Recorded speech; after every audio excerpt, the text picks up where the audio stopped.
আমার আজকের রেসিপি কচু শাক। আজকে আমি মূলত কচু শাকটা রান্না করছি, যেটা কচু পাতা না, যেটা কচুর ডাঁটা হয় সেটা রান্না করব ইলিশ মাছের মাথা দিয়ে। এভাবে একবার রান্না করে দেখুন, খেতে কিন্তু ভীষণ ভালো হয়। প্রথমে আমি এখানে 3 থেকে 4 টেবিল চামচের মতো তেল নিয়েছি, দিয়ে দিয়েছি গরম মশলা, পেঁয়াজ কুচি আর দিব কাঁচামরিচ ঝালের জন্য।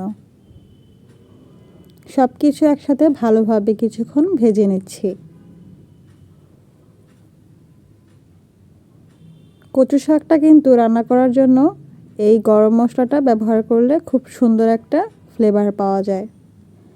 এখন দিয়ে দিচ্ছি স্বাদমতো মরিচের গুঁড়ো, হলুদ আর ধনিয়া হাফ টিস্পুন করে। সামান্য পানি দিয়েছি। খুব ভালোভাবে এটাকে কিছুক্ষণ কষিয়ে নিতে হবে।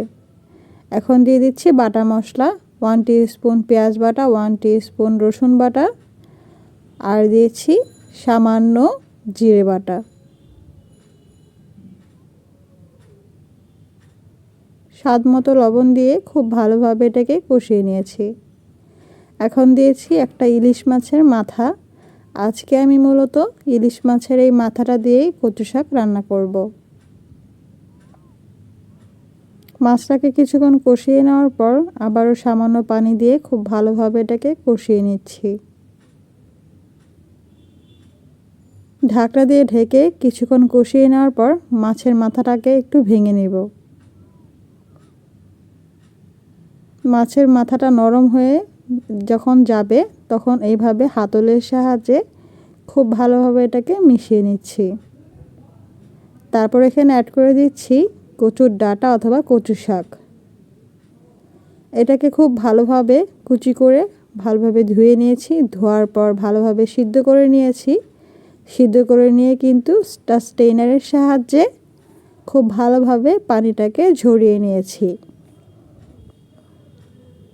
মাছের মাথা এবং মশলার সাথে সব কিছু ভালোভাবে কিছুক্ষণ কষিয়ে নিচ্ছি, ভালোভাবে মিশিয়ে নিয়ে। কিছুক্ষণ রান্না করার পর এখানে অ্যাড করছি কিছু রসুন। আর কচু শাকের ক্ষেত্রে কিন্তু রসুন বাটা এবং রসুন কুচিটা একটু বেশি দিলে খেতেও ভালো লাগে, এবং কচু ধরার যে প্রবণতাটা অনেকের গলায় চুলকাতে পারে সেটা কিন্তু একদমই থাকে না। তাই রসুনের পরিমাণটা একটু বেশি করে দেওয়ার চেষ্টা করুন। খুব ভালোভাবে নেড়েচেড়ে নিয়ে উল্টে পাল্টে দিতে হবে, এবং কোনো ধরনের পানি ইউজ করা যাবে না। কচু শাক থেকে যে পানিটা উঠবে সেটা দিয়েই কিন্তু রান্নাটা করা যাবে। এক্সট্রা কোনো পানির প্রয়োজন নেই। রান্নাটা এখন হয়ে গিয়েছে। দেখতেই পেলেন খুব শর্ট টাইমে খুব সহজেই কিন্তু এই কচু শাকটা রান্না করা যায়। খেতে কিন্তু ভীষণ মজা। একবার এইভাবে ট্রাই করে দেখুন। আজকে এখানে বিদায় নিচ্ছি। আল্লাহ হাফেজ।